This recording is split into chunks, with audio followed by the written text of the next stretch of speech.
Hi everyone, welcome to VFX Notes, episode 3. I'm Ian Fales from beforesanafters.com and I'm here with Hugo Guerra from Hugo's Desk. Hi Hugo, how are you? I'm very good, thank you. Welcome everyone to episode 3. Thank you so much for joining us. Yeah, we're so excited to be doing this and now powering through episode 3. Hugo, I am going to start by saying, I bet people have noticed this, but your background is so much more exciting than my background. I am actually going to pledge that I will at least put something up on my wall for next time. I promise. And if people know me, they probably know what it might be. But your background, your camera, your defocus is really beautiful. Oh, thanks. Now, people ask me things all the time over there, which games I have there and things like that. And I have a little poster just creeping in on the corner as well. That's a poster signed by John Carpenter. I went and met him a few years ago on a music festival. It was great. So yeah, you need to get a poster, man. Get a poster of a film you love. Let me guess, with a bus or something like that. A bus driving around really fast. We should say that if people are only listening to the audio version of this, there is a YouTube version complete with lots of clips and extra materials that Hugo puts in. So please check that out as well. It's on the Befores and Afters show notes page and on Hugo's Desk YouTube site. Yeah. Hugo, we've got a lot to talk about today. I'm not going to give a mini preview of what we're going to talk about. I think we're going to launch straight into it. Yeah. We usually start with just asking each other what we've been up to in the past 2 weeks. So, Hugo, what have you been up to? Well, besides work, I've been quite busy with YouTube videos, and I've been quite busy with my Nuke compositing course. I'm like recording new classes for my students. Besides that, also wrapping up the cinematic I'm directing for Rebellion, but I'm excited to show that to the world because we've been working on that for like a year now, me and the team at Rebellion, which has been amazing. They're amazing guys. They're so talented over there. So that's what I've been up to. I'll just finish up with saying that just yesterday I really want to give this recommendation out. If anyone is living in London or if anyone is going to come to London until October, there's an amazing exhibition on the Tate Britain. I went to see it yesterday with Anna, with my wife. It's an exhibition about the works of Paula Rego, which is a very famous painter. She's Portuguese, but she's a very world-renowned painter. She's probably one of the best painters alive right now. She's very old. She's like 80-something. It's an amazing exhibition. It showcases everything she's done since the 40s until now.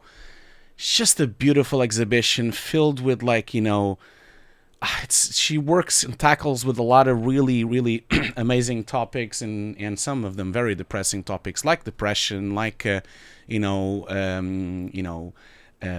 not even gonna I think people should even go and watch. It's very difficult to explain what I've watched. It was a very, very amazing experience. So go and see it if you have the time or if you're near London.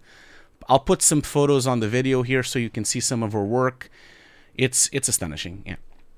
Yeah. I wish I could come over. And sadly, I don't know when I'm going to be able to get to London next. We're currently in lockdown here in Sydney.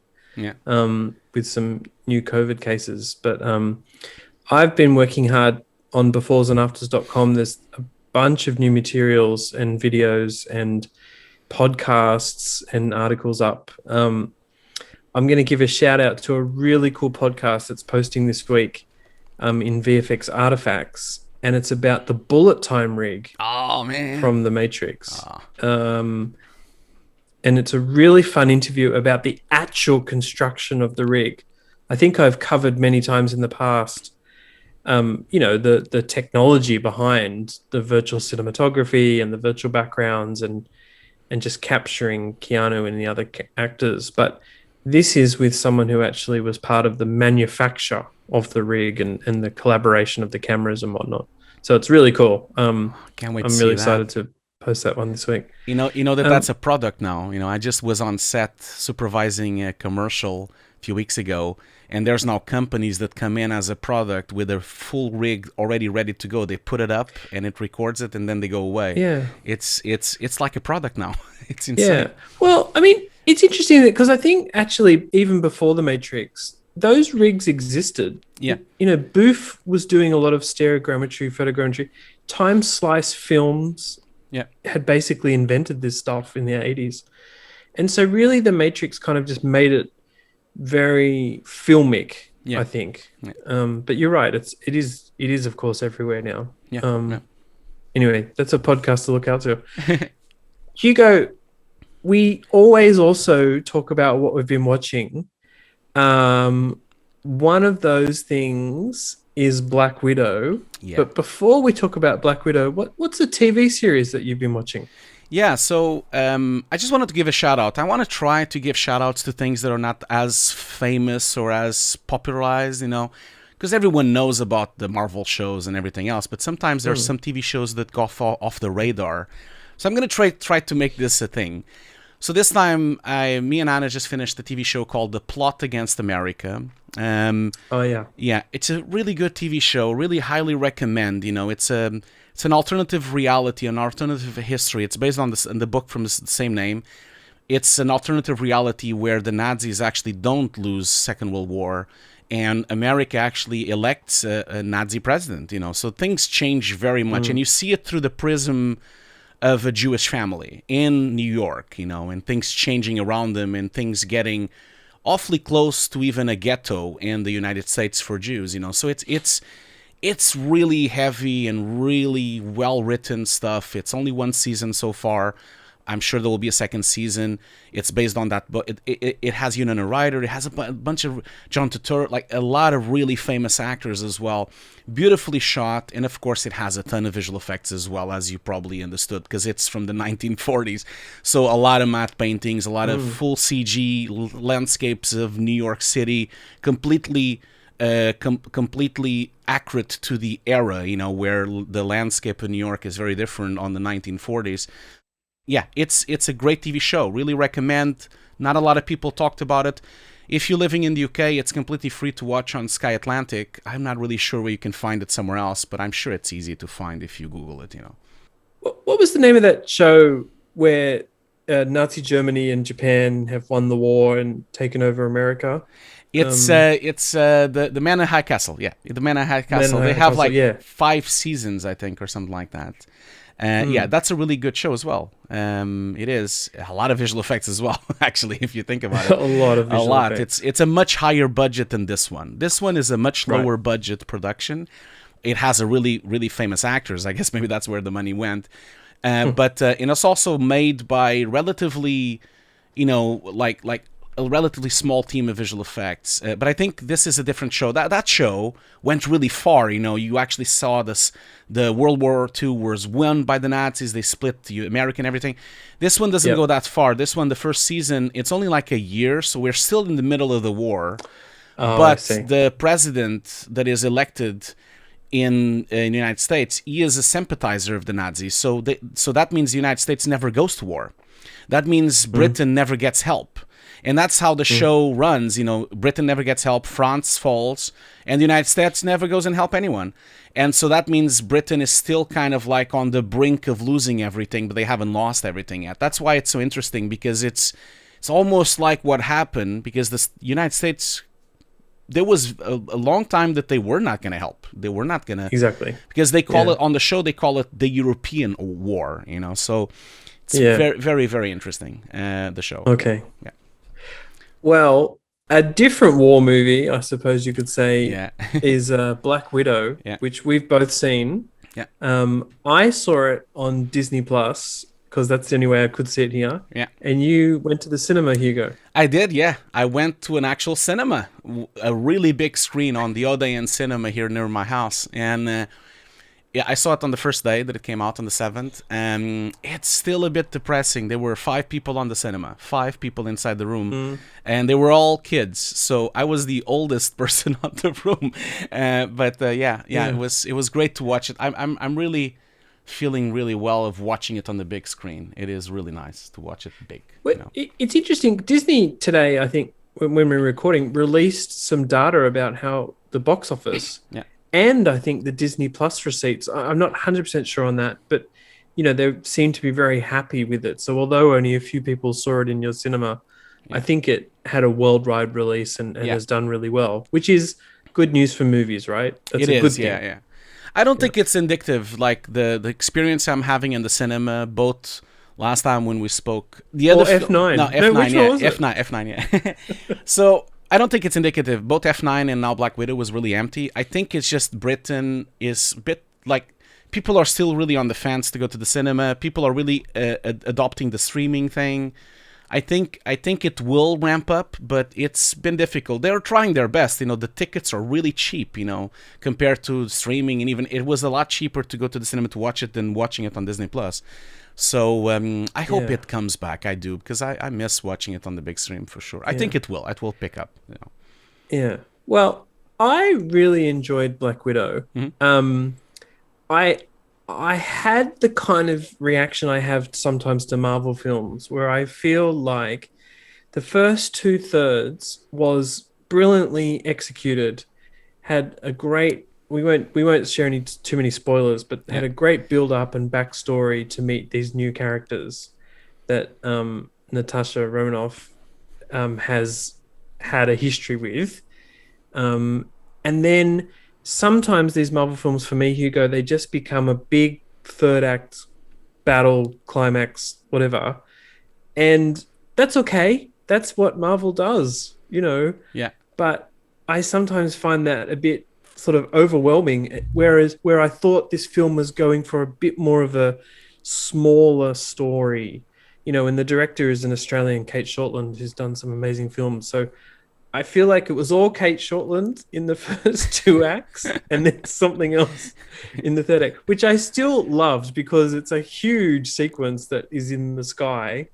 Probably spoiled stuff now, but it was huge. Yeah. But what about you? What do you think? I'm conflicted.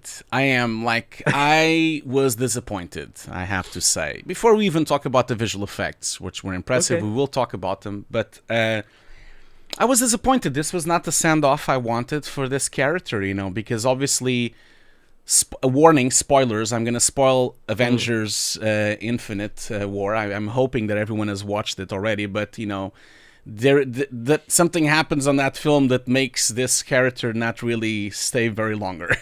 Let me just put it that way. In Endgame, yes, exactly, sorry. So I just thought that this was going to be a much more grounded film, a much more spy film. Like you said, it would have been so nice if they didn't have to go to the trope of the big finale with just visual effects. I thought that it was a bit too much. And also the film had so many plot holes. So many plot holes. I was like watching the film and it was just dumb decisions after dumb decisions. So many things that were just like for the sake of it. I'll give you an example. It's not really a big spoiler. You better say an example. Yeah, I'll give you an example. When she meets her sister for the first time on the house, and then they haven't seen each other for like a decade, and they start fighting. Why did they start fighting? And then suddenly they stop fighting again. And it just felt to me a lot of times on the film that they were just doing showpieces for the sake of it. Like that was the Bourne fight, and then we had the Bourne chase, and then we had the Bourne chase again, then we had the rooftop of the Bourne. It was just like a bit of too many showpieces for no particular point. And then the whole thing of having their parents completely connected to them, then they find out that it actually was the mother that made the serum. The whole thing is just so convenient and so unrealistic. I don't know. I just felt that it wasn't smart enough. It could have tried to be a bit better, the script, and the story could have been a bit better. I felt that this is probably one of the most interesting characters of the entire Avengers Assemble. And they just like they did with Winter Soldier, with Captain America, they made it so amazing. Those films, the separate films of just Captain America, they're probably the best ones. They're really well crafted. The story is really nice. They could have done the same here. I think it was a missed opportunity. I have that feeling. So. Okay. That's Well, no, feeling. fair enough. I Yeah. mean, there are some there are some sort of jumps that are made. I suppose the fighting thing between the two sisters is that Florence Pugh's character thinks that Scarlett Johansson's character left her in Yeah, Russia and so hates her guts. I guess. And then Natasha thinks that her sister is still like a assassin, right? So Yeah, I feel yeah, I was okay with that, to yeah, be honest. I was like, oh, I get it. But yeah. yeah, But also, like giving a segue to the visual effects. The visual effects are mm, incredibly impressive, but they are everything is. That's the thing. I thought this was going to be grounded. She doesn't have any powers. You know, she's just a normal mm, human being. I thought it was going to be a bit more like a Bourne Supremacy film where she was going to be fighting or something like that. And when you look at the visual effects, there's so many unrealistic things that happen, from shooting scenarios on the helicopter where she just runs through the bullets, never gets caught, or when she's flying through the air like an Avenger, like Tony Stark. She's like flying like she's Iron Man, but she has no powers. I just felt that they could have spent time building great stunts and great fighting choreography scenes for a more grounded action film, instead of trying to make it like Spider-Man or Iron Man. The visual effects have enormous scale. They do, like always. mm. But it's not a fit for Black Widow. These type of big scenario visual effects, they're not a fit, because if you look at all the other films with Black Widow, she's always on really relatively small fight scenes with 5 or 6 dudes on a corridor. And all of a sudden, suddenly she's like flying through the sky like Iron Man.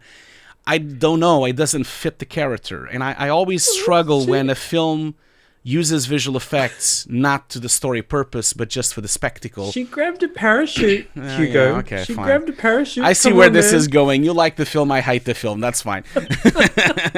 That's not a problem at all. Look, she's capable of more than just a human being. You have to say that based on her training. Okay, Um, fine. Yeah, she's but- like Bourne. Yeah, she's like Bourne is like yeah, Mm. trained since she's a child. Yes, I know what you mean. Mm. She has more strength, more stamina. Yeah, I know what you mean. But it was a bit like Up until that third act, there were good grounded fight scenes. I Absolutely. thought the fight on the bridge against that character was really good. And that was a highlight for sure. I don't want to be that negative. The film does have amazing sequences, like that bridge sequence. Also, the fight of the sisters is also very well made as well. Yeah. But the crazy third act thing, which must have been insane to shoot, on stages and green screen or against nothing, is very elaborate. And I think I agree with you. It's completely over the top, but it just fits in with every single Marvel film that happens. It does. I just had a hope. I had a hope that they would change a little bit, So yeah. But on the internet, there's been a little bit of, or at least on Twitter, some discussion about one particular explosion involving Florence Pugh's character, and I think I agree, but I felt like maybe that explosion was a quick thing, but made in the cut to be more than a quick thing. Mm-hmm. I don't know if you know which bit I'm talking about, Hugo, and it just doesn't quite fit the rest of the sequence. But apart from that, I think everything looked incredible, and I'm assuming, I haven't done any stories about it yet, but it's just a completely virtual environment. Yeah. Virtual set piece. This is a big VFX credits film. Did you notice? Like, it's insane the amount of companies that are on this. Like, we have ILM, we have SSVFX, we have Digital Domain 3.0, we have Veta, we have Trickster, we have Lola, Cinesight, Rising Sun. Like, it is a big crew.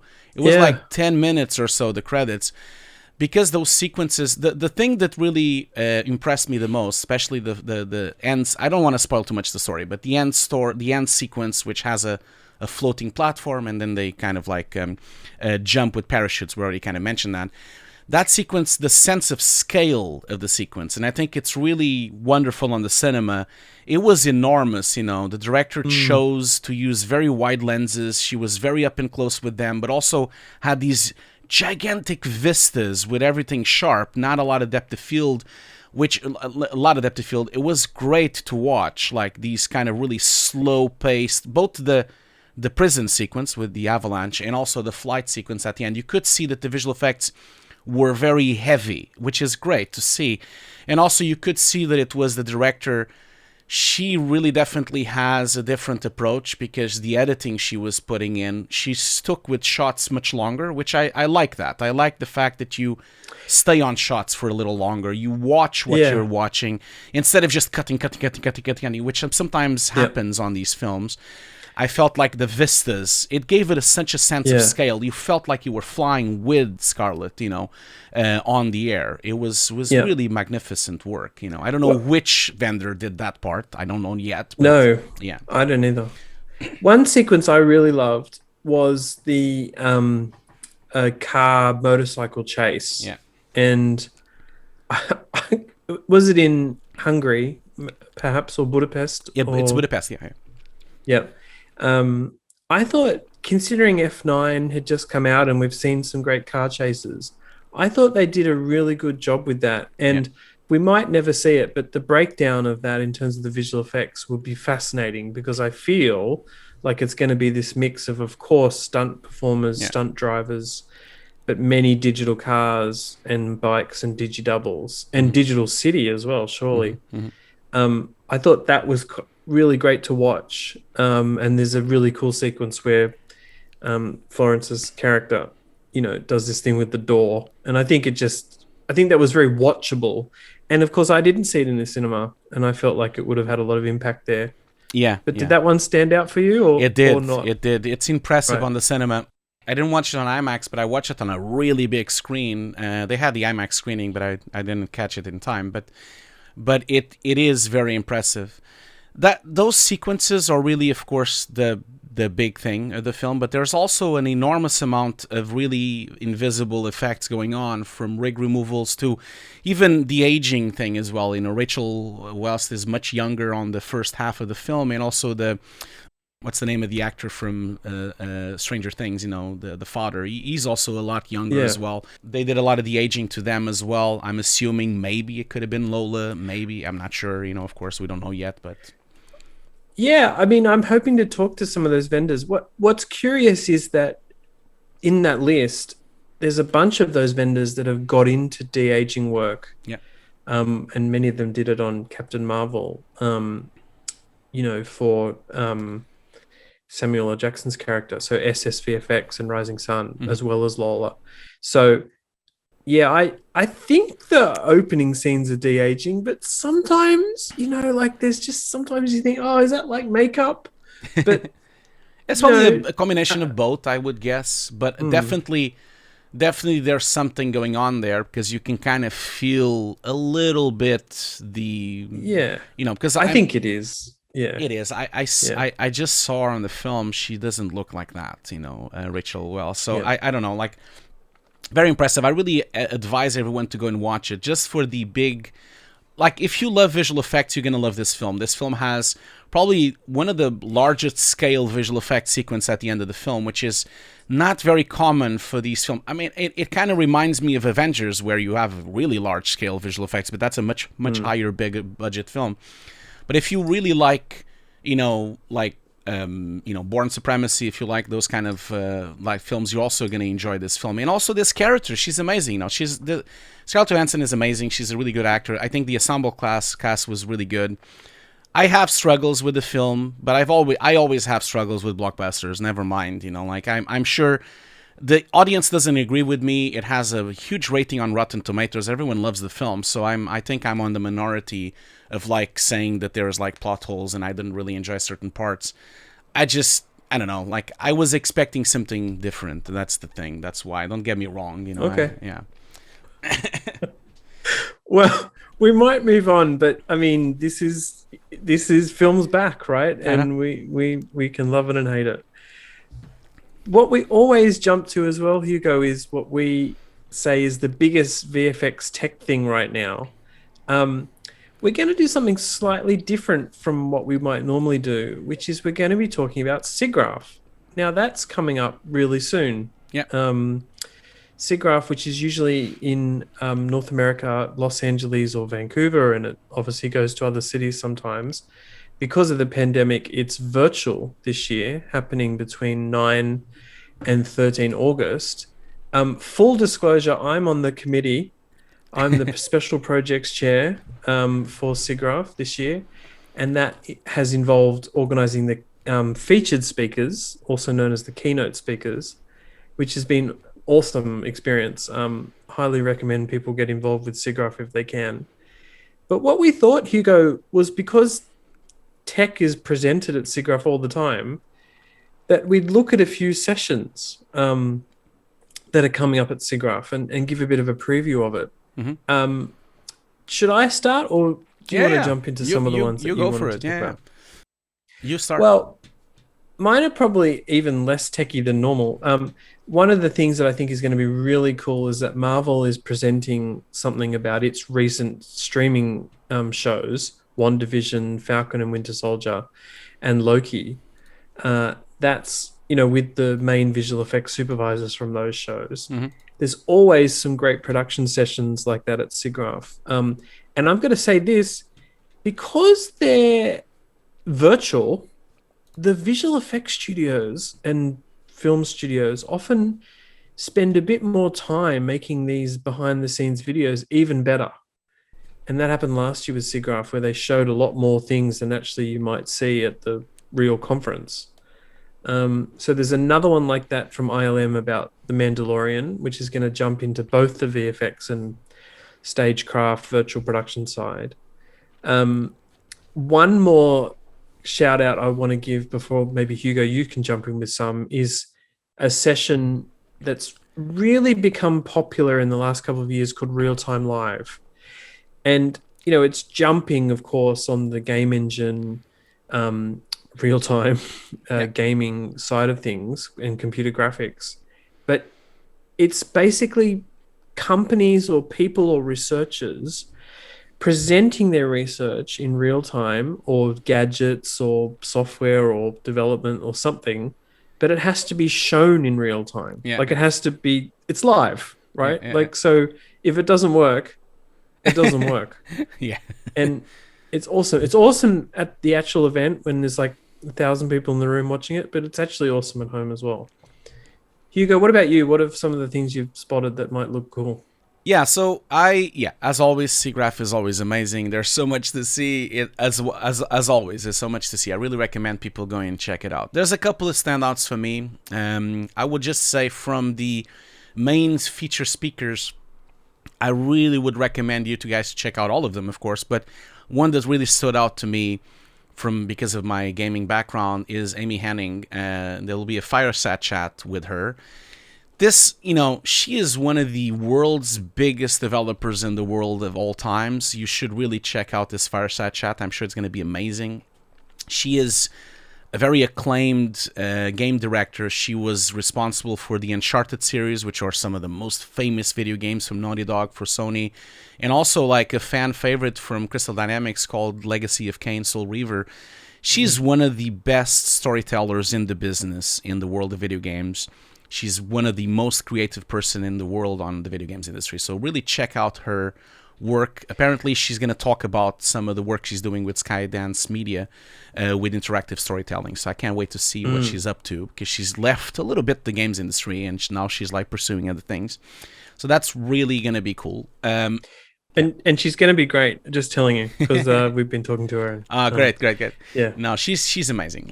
And don't worry, everyone. Like, we're gonna put notes on the show. We're gonna put like links on the show notes, and I'll also put it on the video, some clips as well. I want to recommend to watch Sony Pictures, The Mitchells and versus the Machine. That presentation should be really, really cool. It's a session with a lot of the artists that worked on it's a production session. And I think that's gonna be great. Also recommend again a bit of gaming on the show. The making of the Blizzard's Diablo 4 announcement cinematic. This is like literally a photorealistic cinema. Like, this cinematic looks beautiful.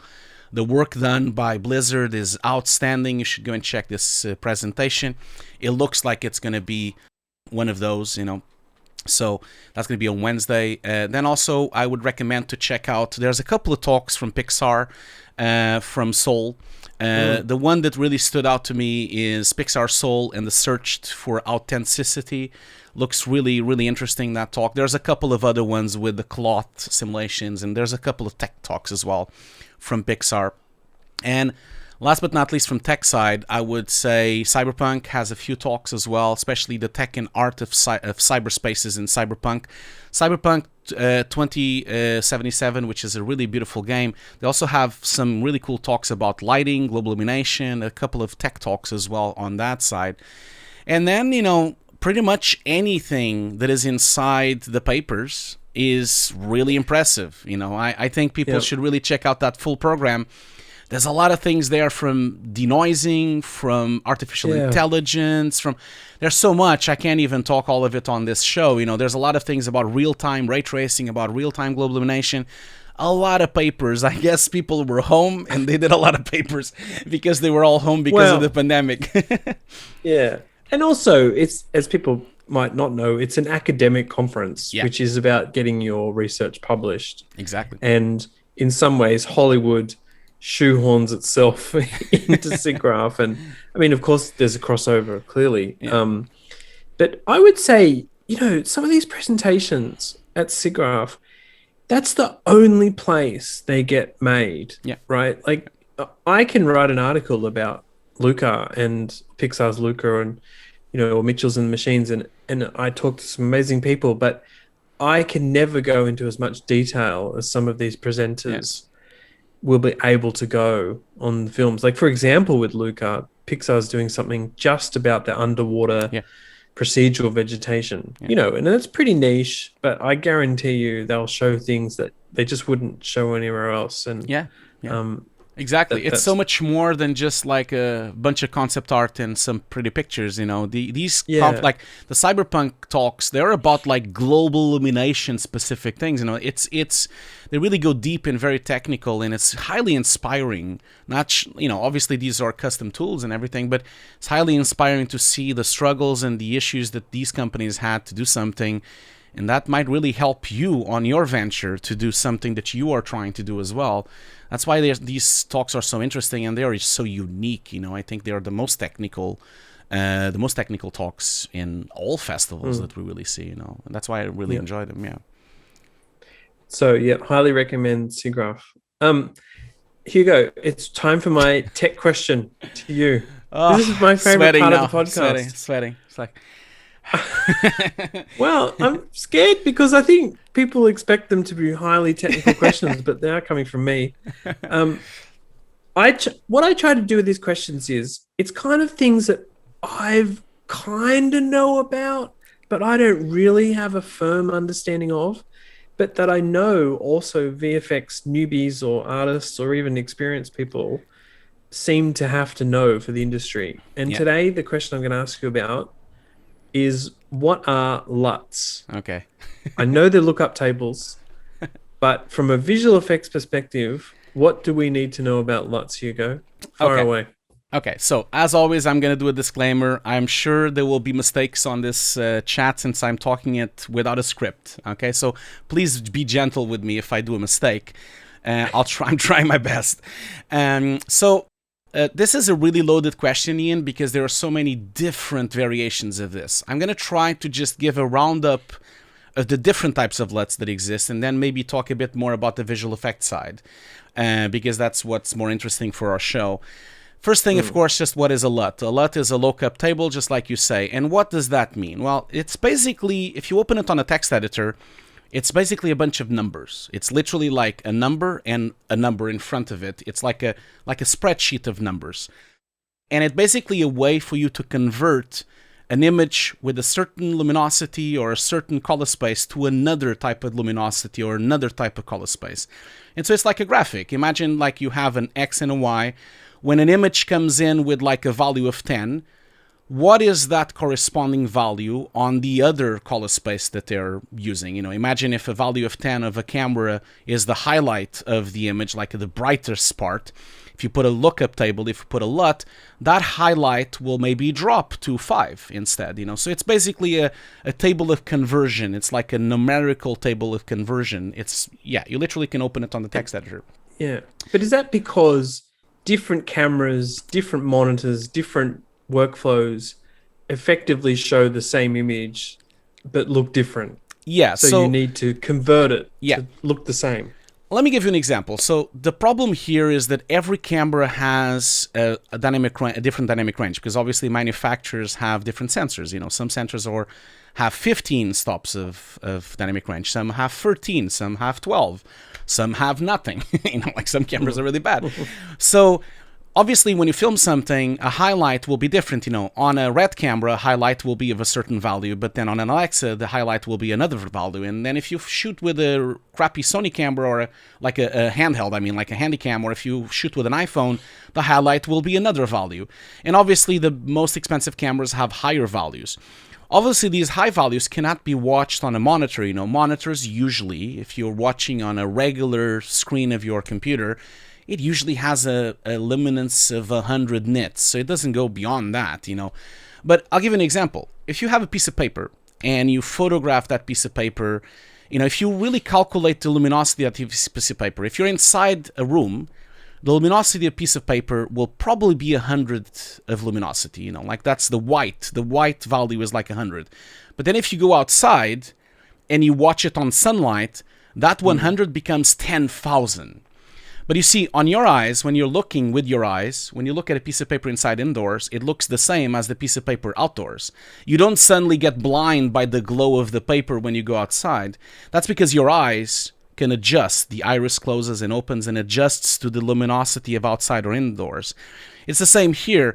We had to create these LUTs to convert so that an image that was incredibly high dynamic range could be watched on a regular monitor or a regular TV. So imagine if a value is 3 of highlights, it will be converted to 1, so that it can be watched on a regular Rec Sensor 9 monitor, for example. So that's what a LUT is. It's a conversion table to deal with the different luminosities of cameras, the different luminosities of monitors. Now, I would say that there's like 4 or 5 types of LUTs. Before we go talk about visual effects, I'll just explain. We have what we call a transformation LUT, a viewing LUT, a calibration LUT, a 1D LUT, and a 3D LUT. I'll explain. A transformation LUT would be one that just converts a color space to another. Imagine you're going to deliver to broadcast, you want to convert your image to Rec Sensor 9 to deliver to the BBC, for example. Or you want to deliver to the cinema, you want to convert your images to DCI so that it's watched on the cinema. We briefly talked about this on last time on Gamma, on the first episode.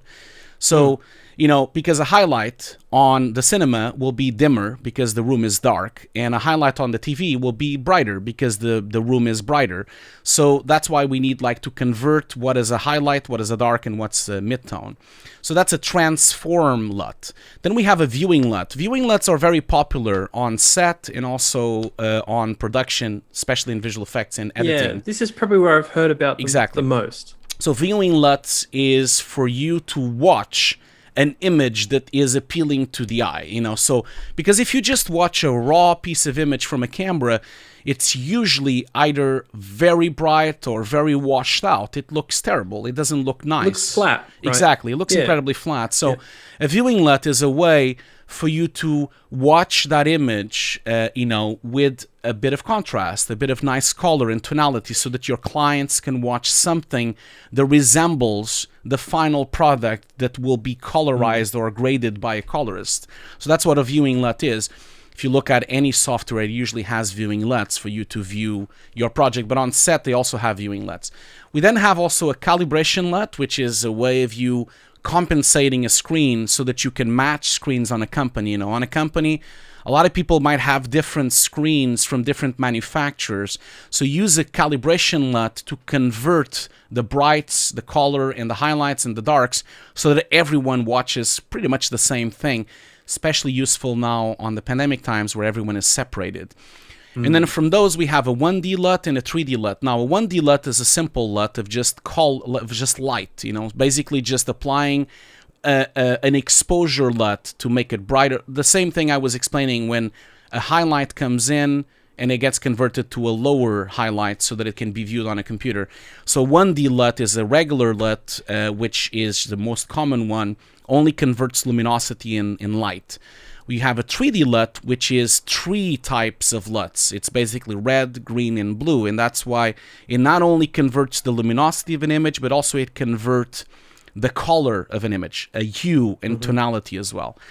Now, obviously, you've all seen on the net people selling LUTs. Here's a LUT, a cinematic LUT. Let's buy a cinematic LUT. And that's where people get really confused, because we have what we call a technical LUT, which is what we were discussing to view something in visual effects editing on set. Then we also have creative LUTs. And I think there's a lot of misunderstanding about this, because some people think they can just put a LUT on top and the film is beautiful. And there's actually people selling LUTs, like, oh, here's a nighttime city LUT. Oh, here's a cyberpunk LUT. Oh, here's a film noir LUT. And that's all cool and all, but people just have to be careful that LUTs are very raw. They don't really have a lot of settings. And they're very specific to a specific type of image. So when someone creates a LUT, they're expecting, for example, the skin tones to be at 50% of luminosity. So when you apply the LUT, the image looks fine. But imagine if you film something with overexposure or underexposure, then when you apply the LUT, the image might become too dark or too bright. So sometimes you need, and then that's when people destroy the image. When they apply the LUT, they see, oh, it's too dark. And then they start grading on top of the LUT. And that will bring in artifacts. You will have banding problems, because you need to always color correct before the LUT, So that's one other thing that I wanted to just mention. I'm sure I'm confusing people a lot, but let's talk about the visual effects side, which on every company, everyone has a show LUT, what we call a show LUT.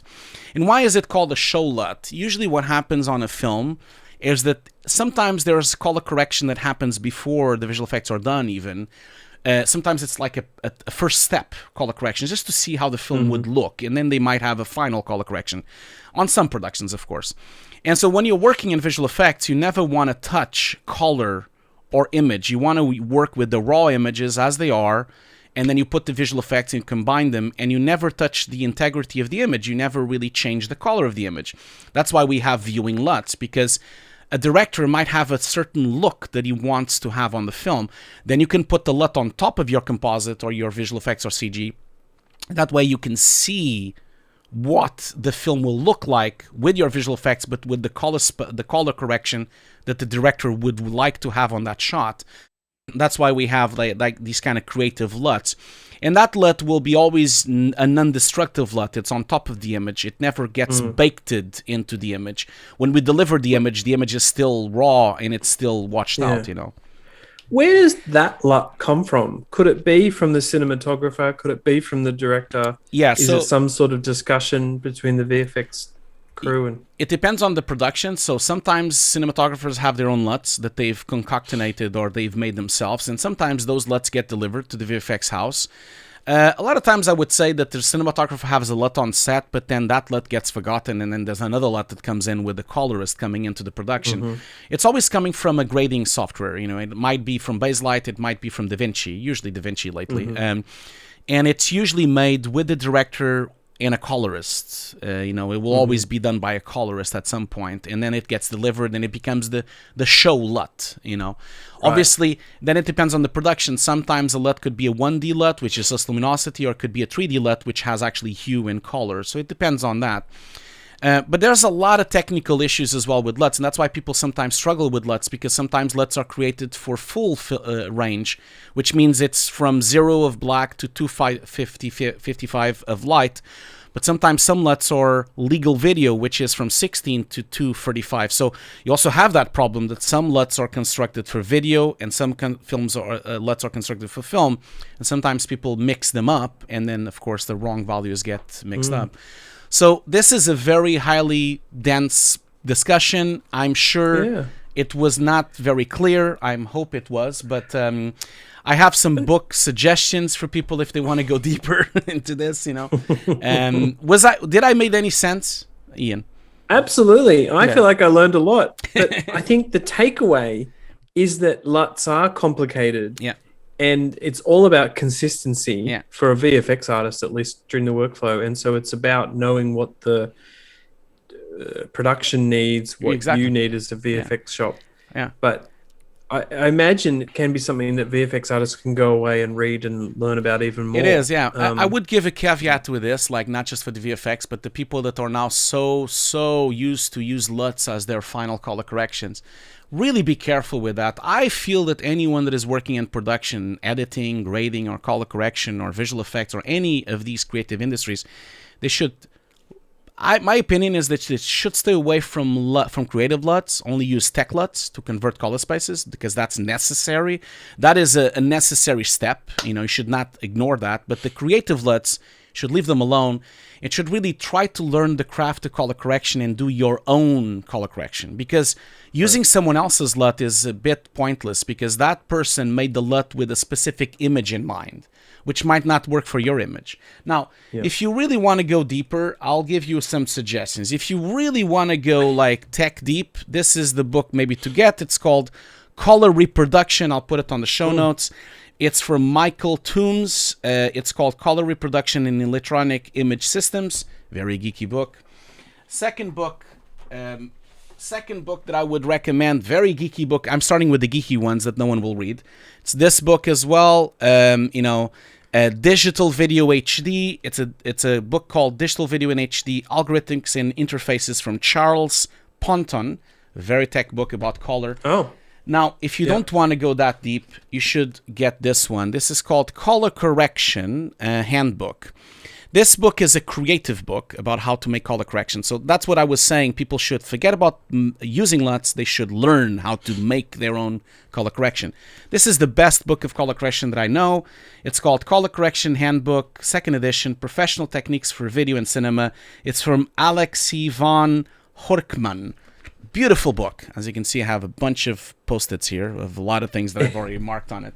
So go and check those books. I'll put it on the show notes. And I hope that was a little bit clearer, at least. Yeah.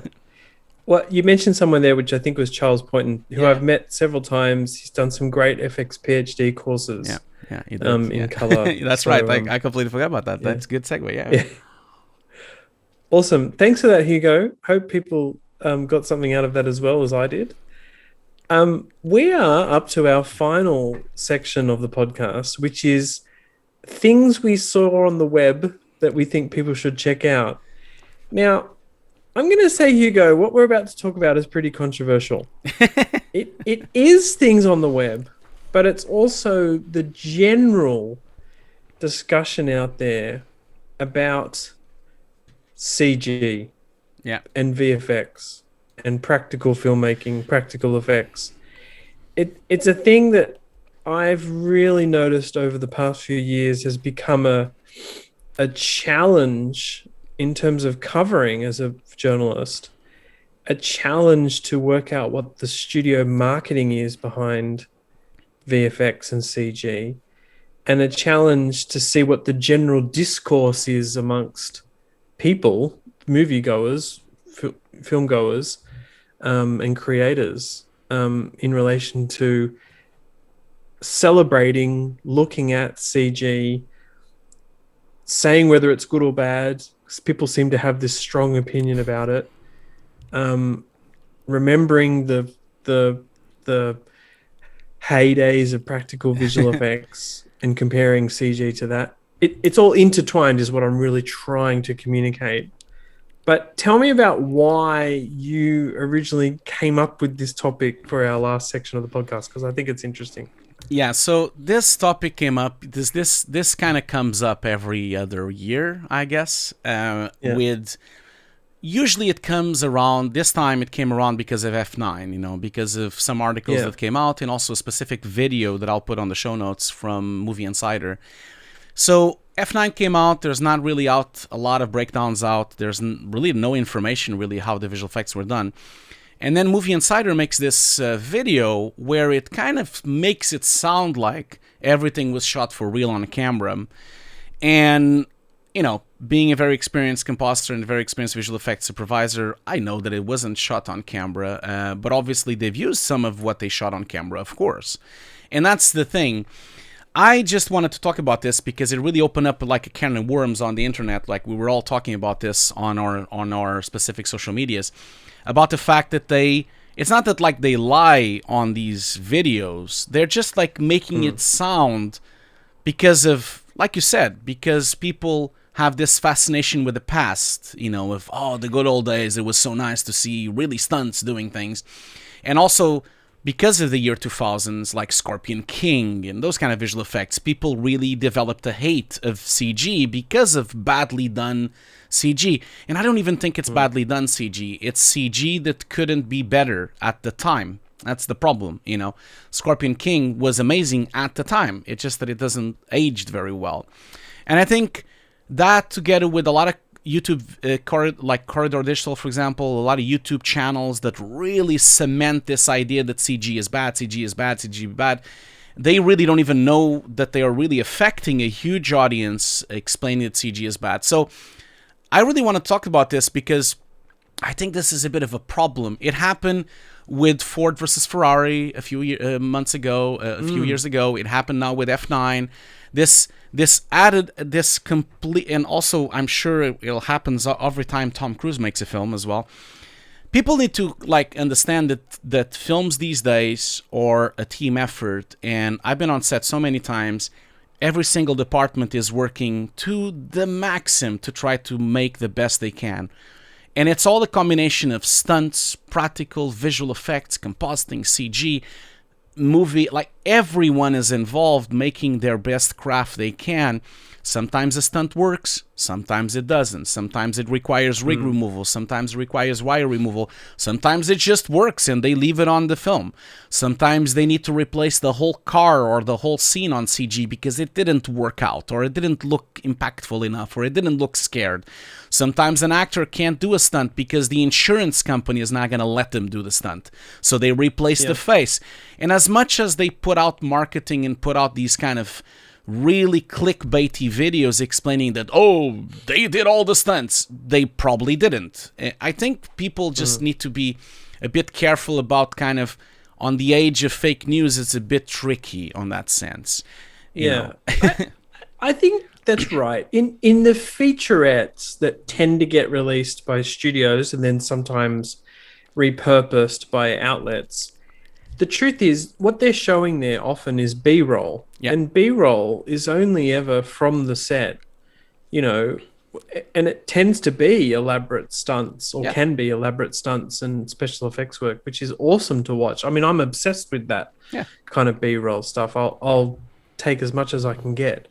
But what I found in some of these featurettes is because they only have that B-roll, that's the only thing sometimes they can talk to, right? Yeah. Unless they have a blue screen AB shot or the CG wireframe and stuff, they're not showing the full process. And of course, we do also see that later on when ILM, DNEG release a reel, we get to see it. You know, sometimes we don't because the studio doesn't allow that stuff. We might come to that a bit later, Hugo.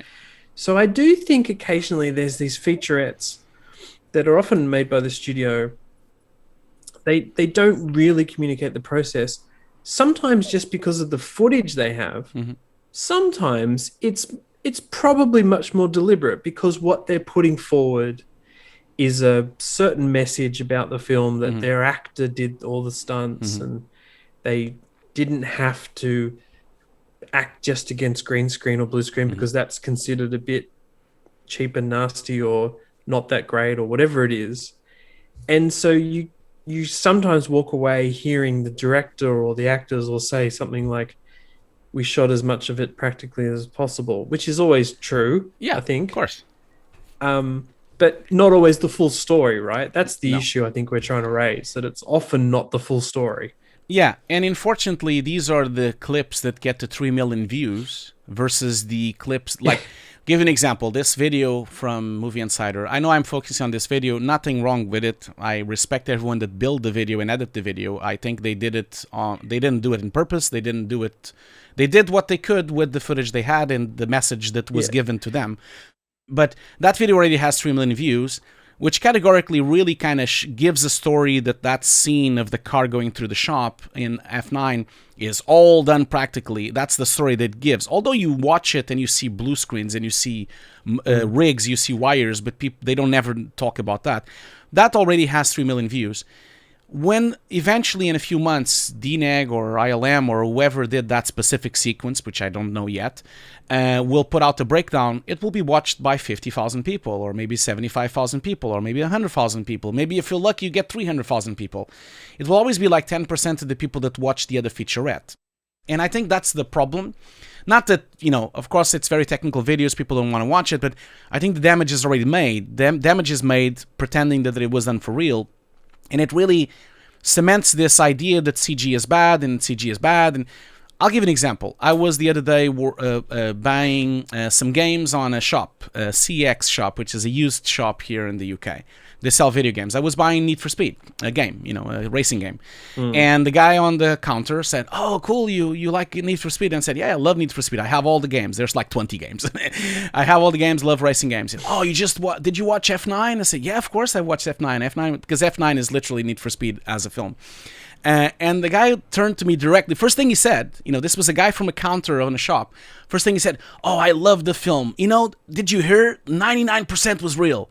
And I was like, oh man, really? And then I told him like, well, not really. I work in visual effects. A lot of it was not real. There's a lot of visual effects. There's a lot of like an enormous amount. And the guy just started really being aggressive with me. We're like, no, I read it. It's 99% real, And then the other guy came along, the other guy from the clerk, and he also was saying like, no, yeah, I read this thing. They shot it all for real. It's all really a stunt. They drive the car through it. It flies and blah, blah, blah. And I'm like, guys, no, it didn't. And I could not convince them otherwise. They were categorically telling me that I was wrong and that they were right.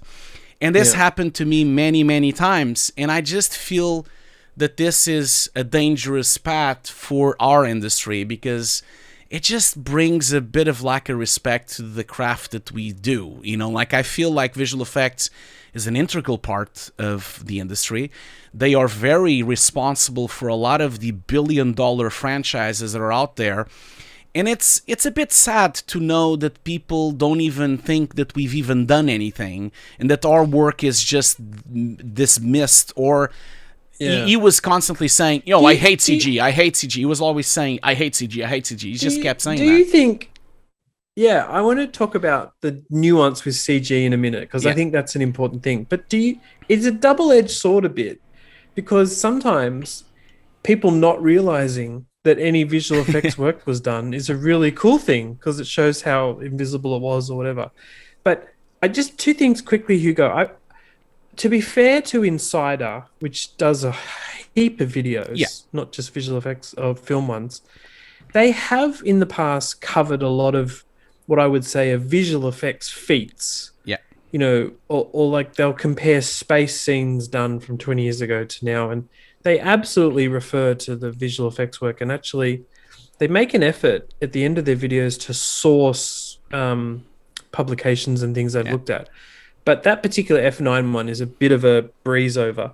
It does show that sequence of the car being magnetically pulled through the window, which we talked about last time on the podcast, where Justin Lin had released it as a making of video. Mm-hmm. And we didn't see the CG work or digital visual effects work in particular, but we saw the plates and the elements. But that brings up my other quick point, which is, and we've casually mentioned it a little bit so far, the bad CG thing. Yeah. I often think this is a really nuanced debate that happens a lot on Twitter where people talk about bad CG. But the nuance, of course, is that do they mean literally computer graphics, like bad CG car, or do they mean bad compositing? Yeah. Or do they just mean bad shot design? Yeah. Or just bad acting? It's kind of like a bit of all of it, isn't it? Yeah. And I don't think the general public necessarily gets that distinction between They don't. what is digital visual effects and what is CG. And They what don't. is all They the don't. other They don't. That's the stuff. thing. That's the problem. I think that's the problem. Like they will never. They will never fully understand. It's a bit our fault. I'll talk about that in a minute. It's a bit our fault, and I have some advice for everyone listening. No, they don't. Categorically, most films these days, it's the same discussion I've had with multiple people online about the death of compositing because of Unreal. Compositing is not dead at all. Like, in fact, F9 probably has compositing on every single shot of the film. Yeah. Probably on every shot, literally. So I think people don't know that nuance at all, that compositing is rig removal, the wire removal, and also merging. They even talk about that on the Movie Insider bit, where they say they've morphed two plates. That specific sentence, you don't even know how hard it is to morph two plates. It's so difficult to do it. Yeah. But people glaze over. I think it's really a branding issue. CG and then VFX, and people don't really distinguish that. And that's going to take some doing. I feel like that's why I wanted to discuss this. No, I don't want to really go into a discussion where I want to say that these articles are bad or these videos are bad. These videos and these articles are what they can do at the time with the information they have. I feel that they are just doing their job, and sometimes they're trying to cater to a general audience. They shouldn't be very technical. They should be a bit more general anyway. That's the idea of this. That's why it has 3 million views.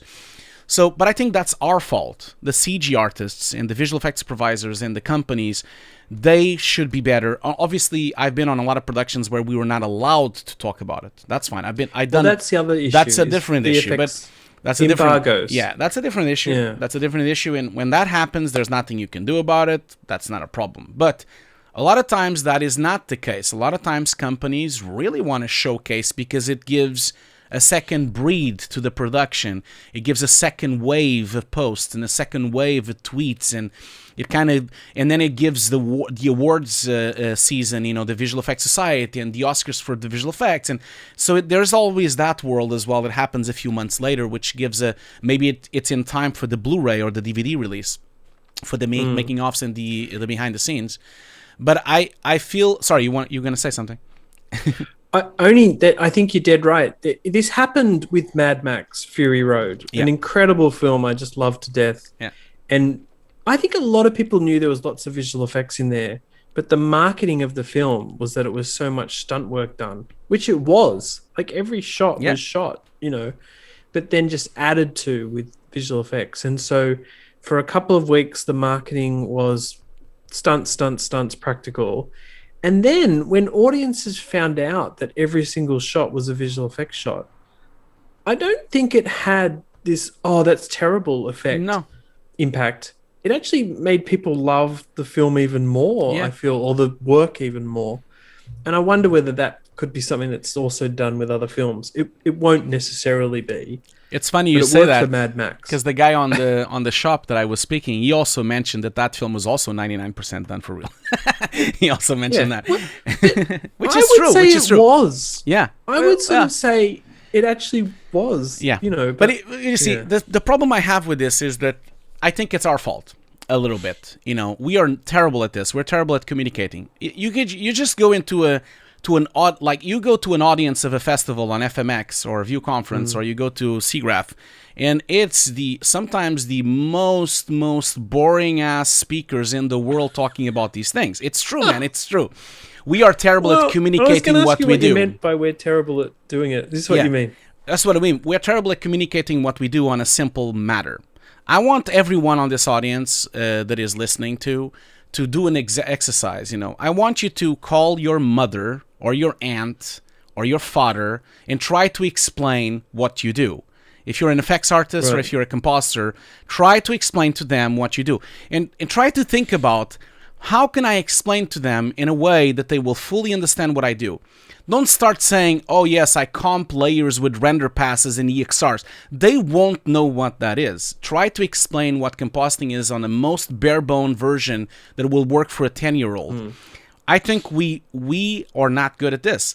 We do not have ways of communicating what we do in a simple manner, with simple wording and actual simple examples like a child is listening to. And I think that is where some of the problem comes from, because we're unable to explain what compositing is. No one will ever understand what compositing is. And if you ask someone, oh, do you know what a cameraman does? They'll say, yeah, they pick up the camera and they film, you know. But if you ask, oh, what does the composer do? Oh, you mean the composer or the music? That, you know, there is a big problem of communication here. And I understand that we have highly technical, we have a lot of technical skills and a lot of technical jobs on the industry. But look at the medical industry. Everyone knows what a surgeon does. Everyone knows what a brain surgeon does. I don't know what specifically they do, but I know what they do. You know, I think it's a communication problem, and we should be better at that. We should try, when we are allowed, to speak our mind about every single thing we did on the film. We should post photos, post behind the scenes, post making offs, and really retweet and really try to open a conversation to the general audience, not talk just to the bubble of the visual effects industry. You know? I get exactly your point, and remember that there is an interest in it in terms of the magic of visual effects. You know, people were obsessed with how 1917 was done, or Ex Machina, you know, or Star Wars. You know, they are obsessed with it. But what about the limitations that are sometimes placed on visual effects studios and artists from the studios? And I guess we're talking about the embargoes, and we're talking about the message that wants to be delivered about a film or TV show. It's tricky.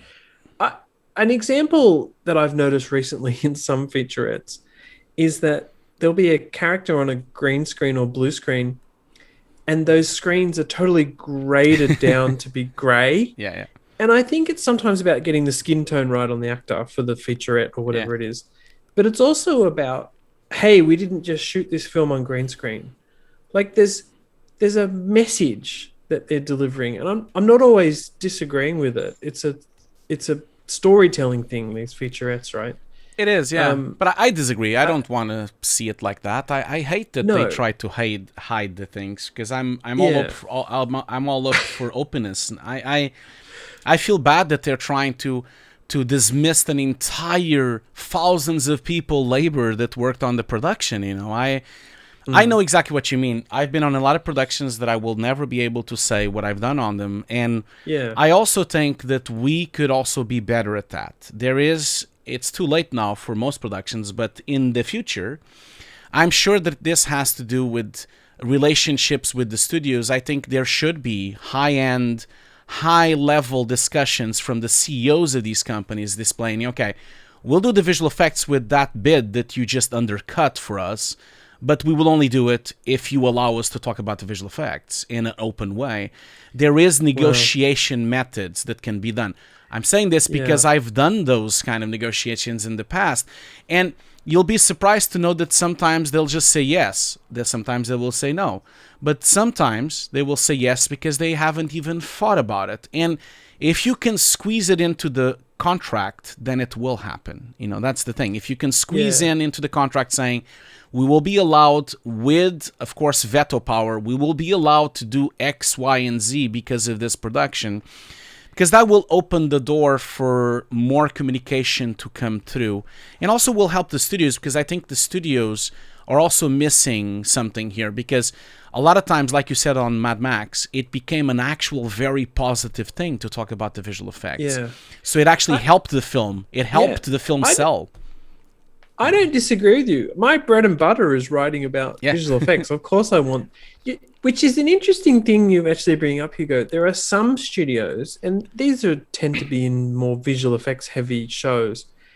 There are some film or streaming studios that are taking on what you've said much more literally and controlling the message. I'm happy to say that Disney, for Loki, Winter Soldier, and WandaVision, while lots of journalists got to write about the visual effects, that studio was the one that published the making ofs, right, first.